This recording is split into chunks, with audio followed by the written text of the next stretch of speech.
Welcome to TYT Interviews. This is an interview that I am really excited about. So excited about it that I came in for it last week, thinking that it was last Monday and not this Monday, so I'm not kidding.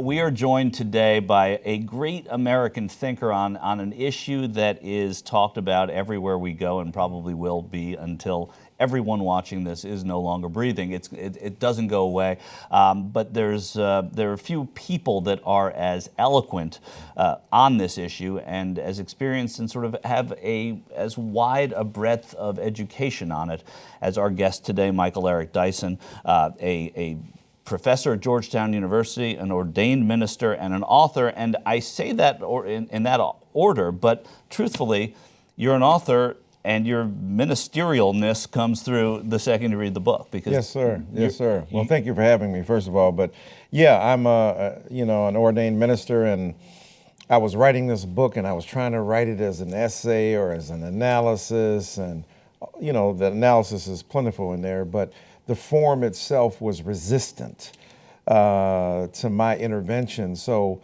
I got frustrated, and I was tearing up the pages metaphorically.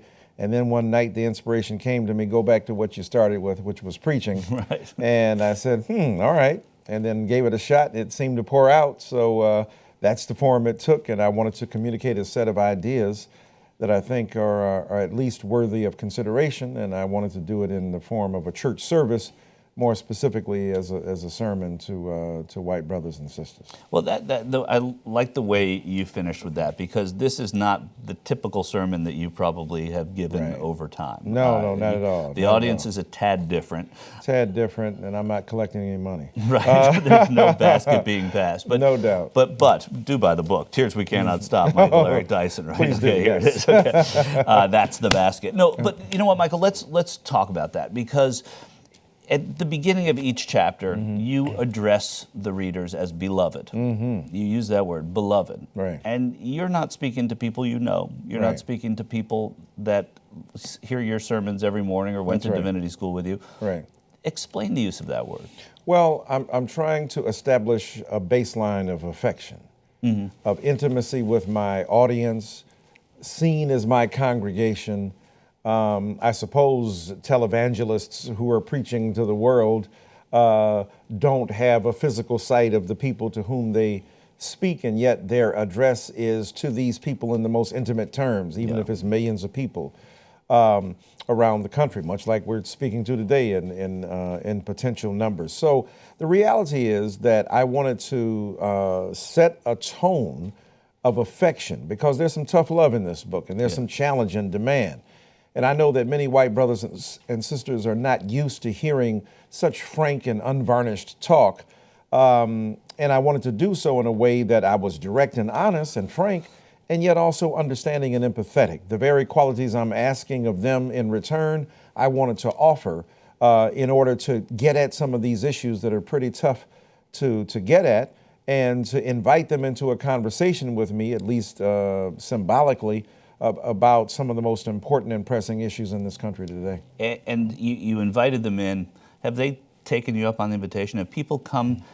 Because that's an audience that's tough to tap. I mean, listen, you walk into your dad's room and you know he's going to dress you down. You don't want to go in there. Well, if there's some tough love on these pages, a lot of people are going to say, why am I going to read this book? Right.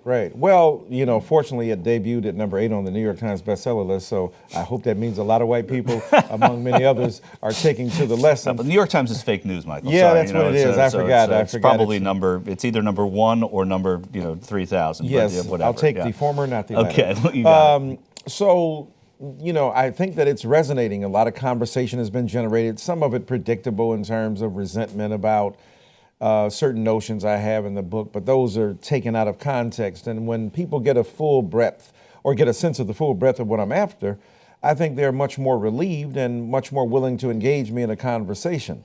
So it's not your father dressing you down, it's your fellow citizen asking you to stand up and to engage. And can you take what you give? When many white brothers and sisters, I wish these people would shut up and pay attention and lift themselves up by their bootstraps and be, all right, let's apply all that to you. Yeah. When people say, hey, let's get rid of the political correctness.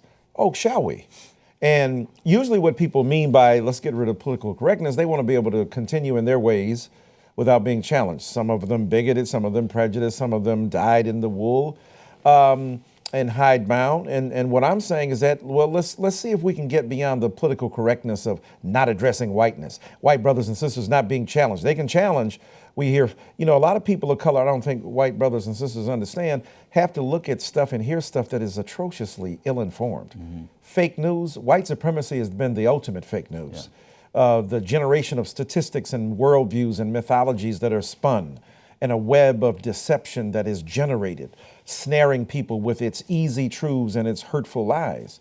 And so what I wanted to do is to reverse that and then say to people, let's engage in a more in-depth conversation about how whiteness is one among many other races and ethnicities among brothers and sisters who are from Eastern or Western Europe or consider themselves to be Caucasian otherwise. And even that characterization is a bit off-putting to some people, because what it means to be white is not to be considered part of a group. It means to be individual, never singled out unless you're being singled out in a negative fashion.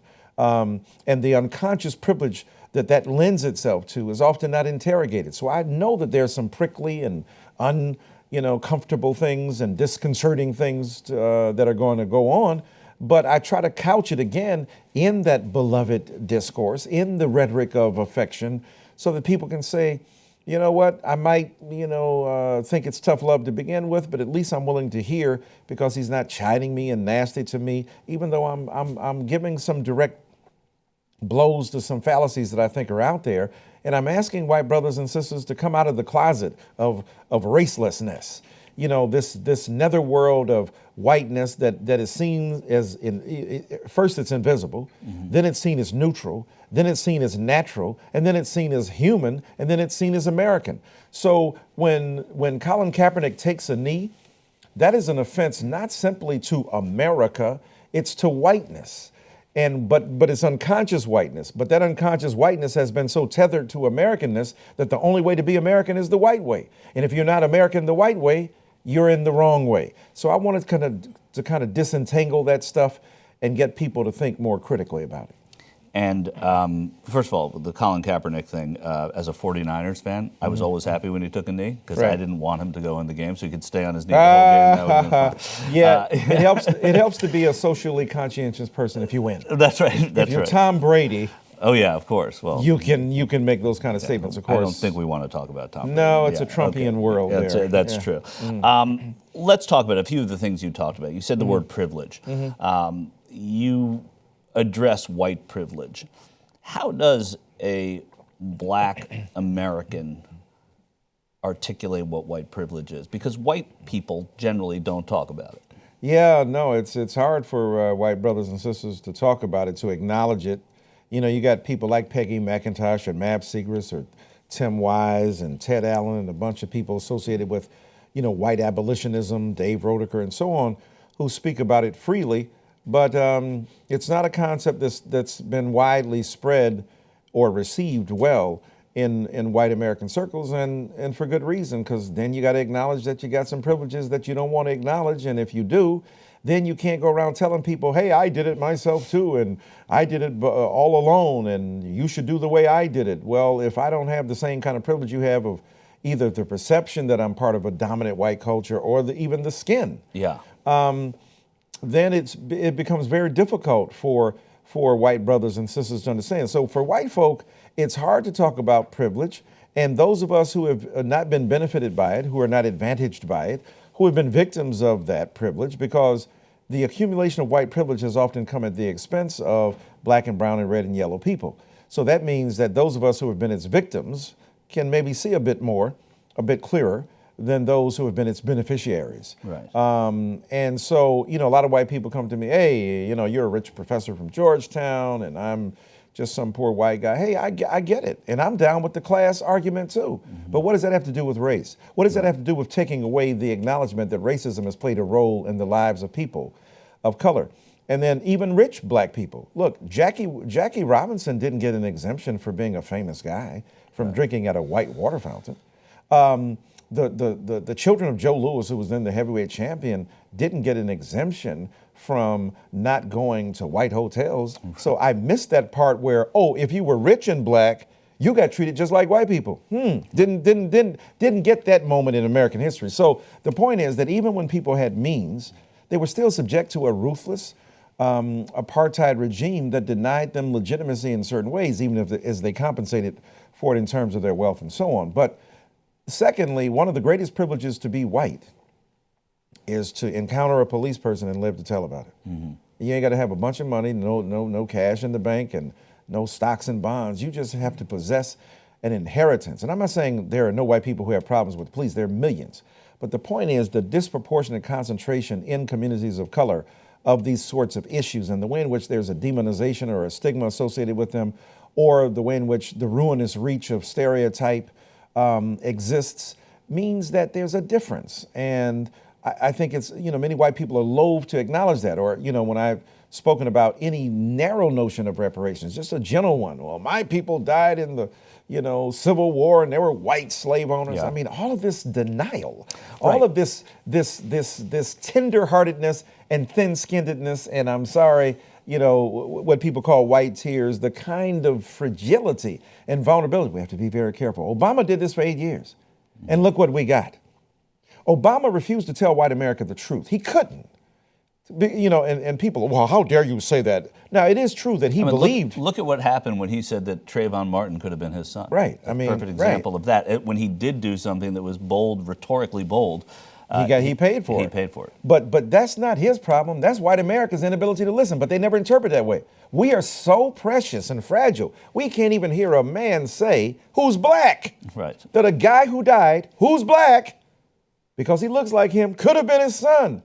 What is the problem with that? It is the problem of white resistance. It is the spoiled, coddled nature. And that's hard for white folk to hear, because they're used to telling people, you're so spoiled and you're this, then let's turn that around a little bit and ask the question, why is it that there's a collective white fragility, as Robin DiAngelo, who coined the term, talks about it, the inability to tolerate the disruption, or the rupture in one's own white world. Things are the way we are been taught, and if you interrupt that, you're the problem, not the constructed mask of whiteness and so on. So that's what I'm trying to get people to peer beneath. In the book, you write about what is now, we hear it all the time, right? When you just talked about police interaction between blacks and whites, and white police and white people. White people always say, as soon as they talk about, police brutality, what about black-on-black violence, right? You say it's like telling a cancer patient they have diabetes. What about your diabetes? Something like that, right? Yeah, of if I course. remember from the book. And so how do you deal with that kind? Because it seems like part of white fragility is always having an excuse, always having, right? Always wanting to. But that's rooted in shame to a degree. Of course. But it's also rooted in resentment, because as I sit here as a white guy, I have nothing to do with what happened in the past, right? So we think, well, why is that my problem? Exactly. And it's a hard idea for many people to grasp. They say, I wasn't here. My people just came here 100 years ago, 200, 50 years ago, and so on. Well, you weren't here when the Constitution was written either, were you? Huh? I don't think. And if you were, you were really old. But you benefit from it. No one I was related to. There's no blood in this flowing in this body that was near the Constitution. Gotcha. And so, in other words, something happened in the past that you benefit from now. Yeah. You had nothing to do with it, and yet you can go to court and sue based upon that. So if okay. So that's a privilege you inherit by being a member of this society, and you say, well, I have no relationship to that, but you derive benefit from it. So you could be a white immigrant coming to this country, and your parents never were involved in anything nefarious or even tangentially associated with slavery or racism, and yet you benefit from your whiteness in a way that the person who's been here for 200 years can't.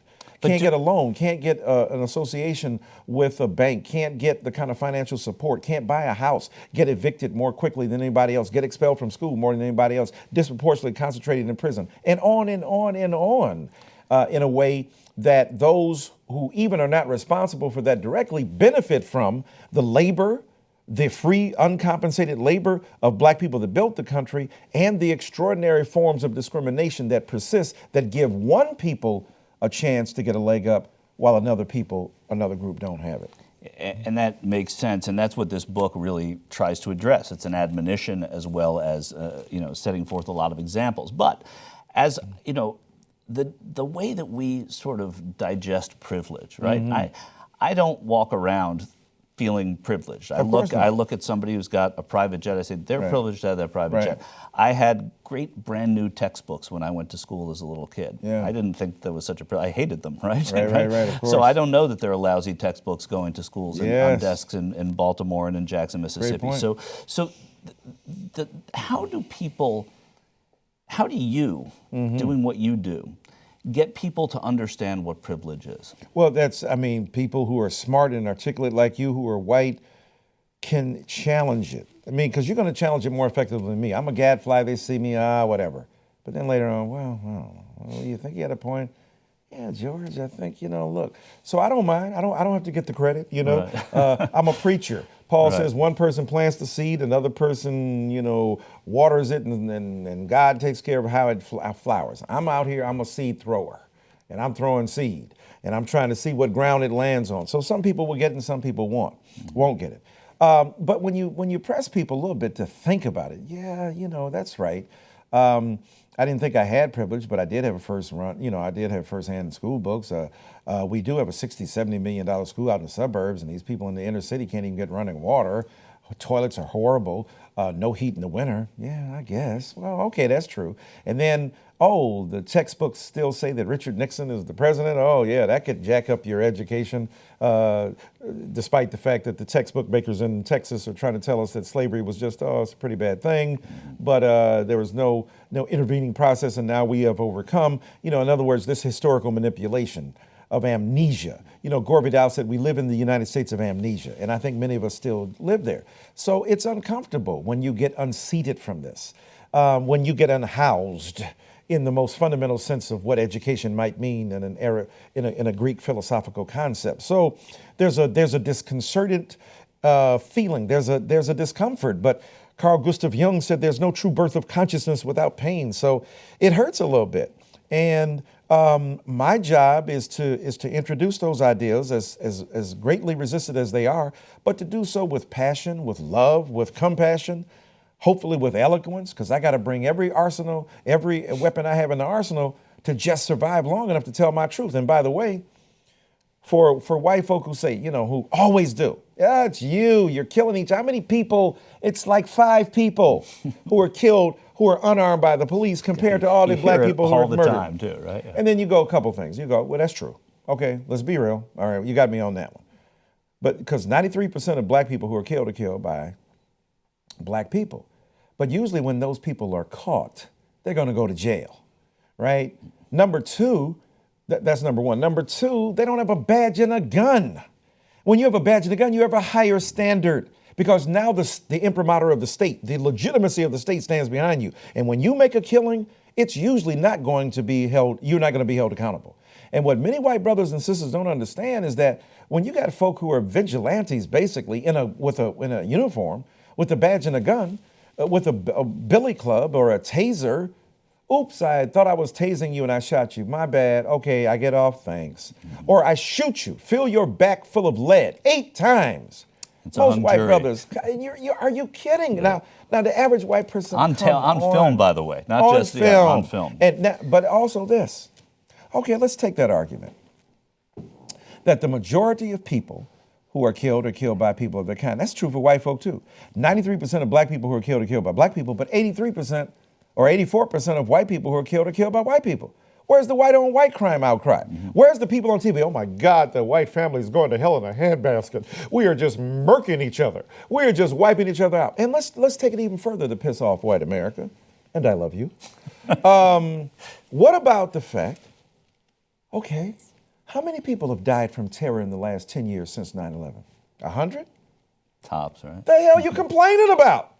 Most people who die who are white are killed by each other. It's not Muhammad, it's Billy Bob. So why are you trying to look at casting aspersions against Islamic motivated terrorists when the overwhelming majority of people who will be killed in this country this year will be killed, who are white, will be killed by white people. And white brothers and sisters commit disproportionate numbers of violent crime. The most heinous crimes are committed there. Now that's hard to hear. And of course, I don't even believe that.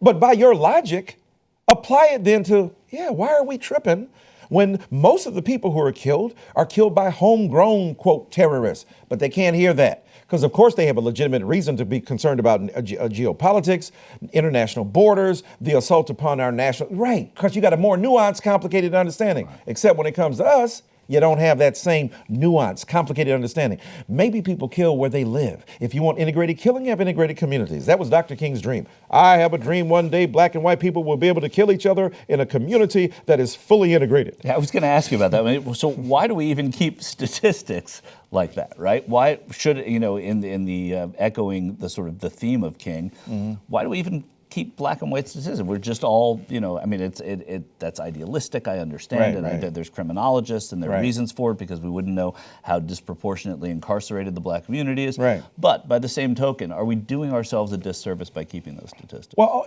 all things being equal, we are, but it ain't equal. Right. And when it gets that way, I'm gonna be the first person with you, dash the stats, ditch them. But right now, no, we better hold on to those stats. Okay. Because, lies, damn lies, and statistics in Disraeli's quip.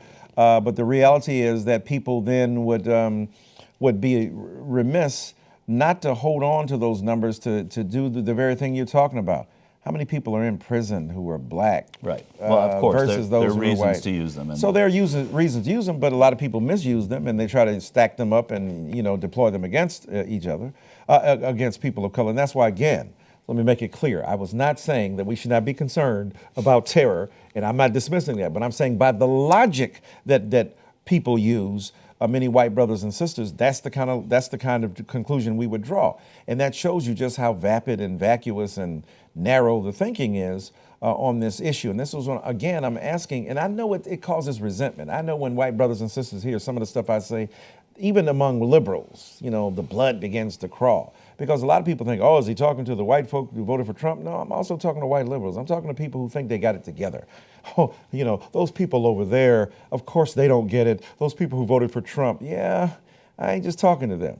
I'm saying that, look, because as I say in the book, Frankenstein is the name of the doctor, not the monster.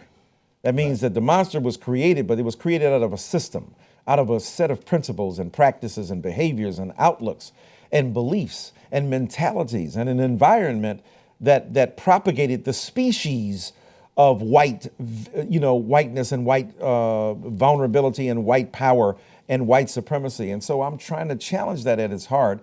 And I know it's tough. So I'm heartened by the fact that so many white brothers and sisters have picked up the book, have engaged it, have argued with it, have thrown it against the door after buying it, thank you.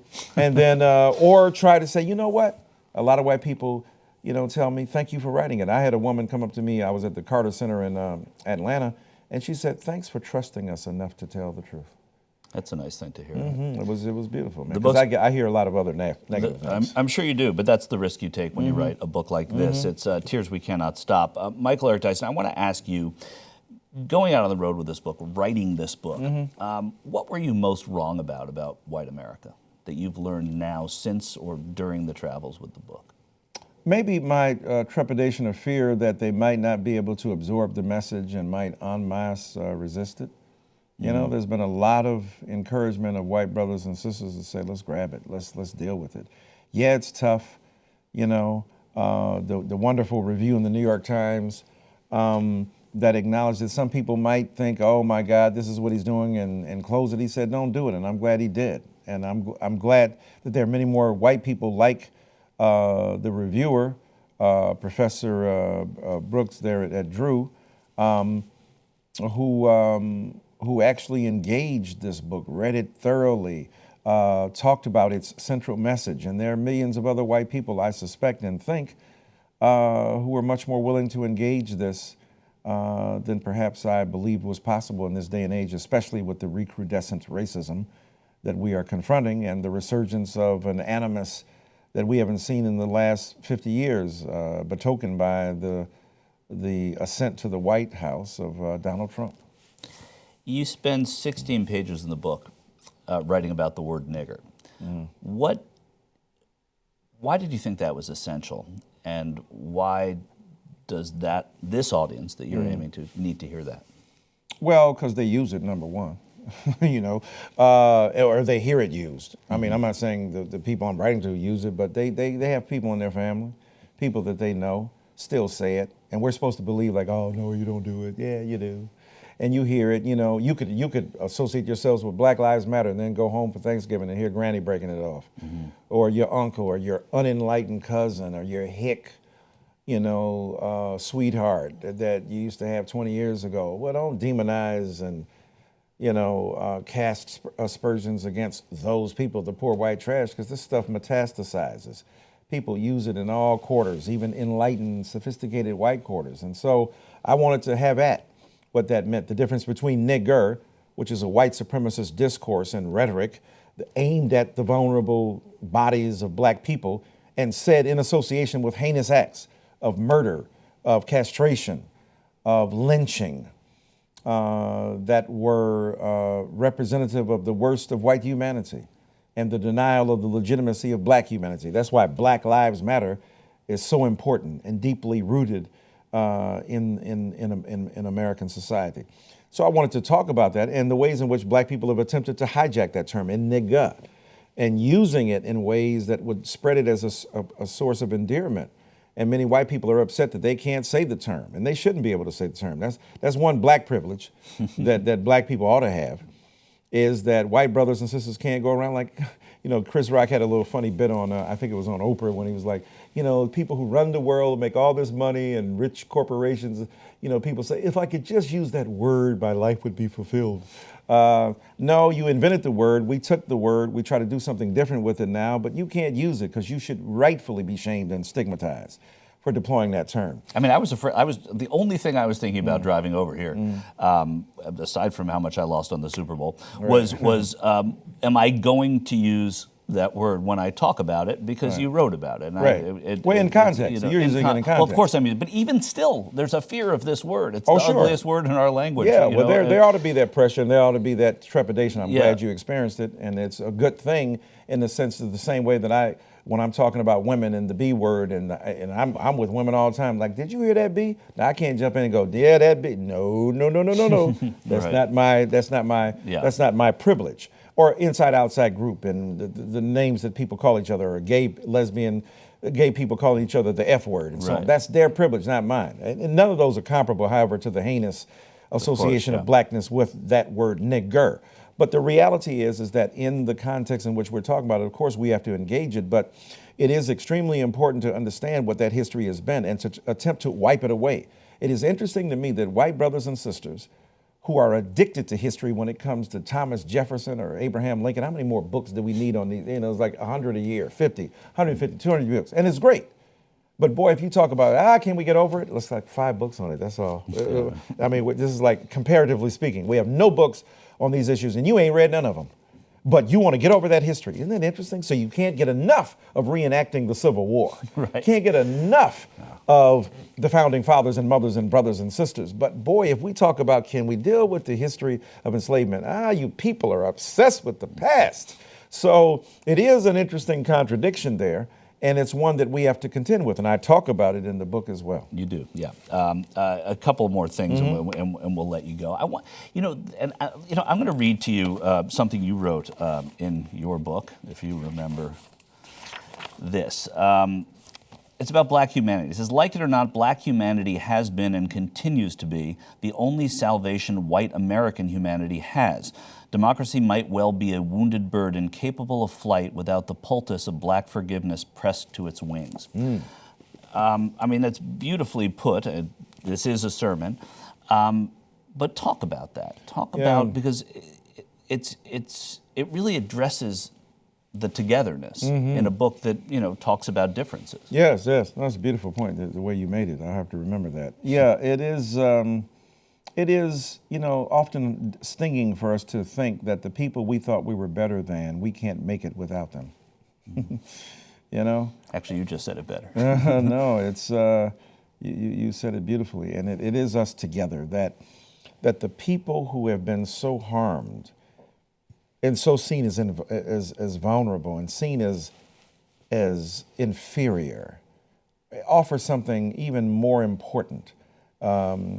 than what we think we can offer them. You know, freedom and democracy. Come over to America. We saved you from Africa. That's why slavery was important. A kind of post facto, ex post facto justification, even theologically, for why enslavements rescued black people, extricated them from their resting in African soil and brought them here. Oh, we helped you out because the average, you know, person in Africa right now is suffering really bad. Oh, okay, thanks. So let me see. You pulled me out from where I was in the Holocaust, and I had a higher per capita in Germany. So therefore, the Holocaust saved me and dispersed Jews. I mean, that kind of logic is insane. Yeah. So for me, I think it's extremely important to see that even there's Germans who needed Jews to humanize them, because the denial of the humanity of Jewish brothers and sisters in the Holocaust, where even in International Holocaust Remembrance Day, we can't even mention Jews in America because the president and his administration say other people suffered too. Correct. My God, this is the kind of narrowness and bigotry and blindness. So what I'm saying here is that you can't, no, this is how the universe operates. You can't even have your access to the real good stuff unless you're willing to share it, unless you're willing to acknowledge that another people that you demonized and stigmatized and hurt and damned enjoy it with you. And in fact, without them and through their eyes, you won't even be able to see it as best as it can be seen or hear it as eloquently as it might be declaimed. Who was greater than Martin Luther King Jr. in pronouncing in oratorical majesty the full sweep and the epic tide of imagination that informed the literal construction of democracy, and to tether those ideals to American institutions that had failed to live up to them and called them into responsibility? Nobody better than that man. When we hear John Coltrane echoing through his horn the deep and profound, abysmal grief that is the denial of black humanity, and yet the redemptive notes that are voiced when he dares let loose, and those giant steps are not only his, but those who would walk with him. So when we read Toni Morrison or read James Baldwin or remember what Ella Baker did, and this is the rescuing of white humanity individually, but especially collectively, to say, we will not let you get the last word. We will not let you ruin what you have the possibility of redeeming, but it can only be redeemed by our actions together. And black is a proxy there for indigenous native peoples, for brown and yellow peoples, for peoples who have been similarly dismissed. When Mr. Trump speaks about Mexicans with such disdain, and yet without their labor and influence in this country, so much of what we take for granted in terms of menial work would not be done. So much of what he takes for granted. Well, absolutely too, itself. Yeah. So I just think that it means that we're stuck together, we're woven together into a tapestry and a broader fabric of American identity and of American democracy. And without each part of that stitch, the fabric itself will be fatally frayed.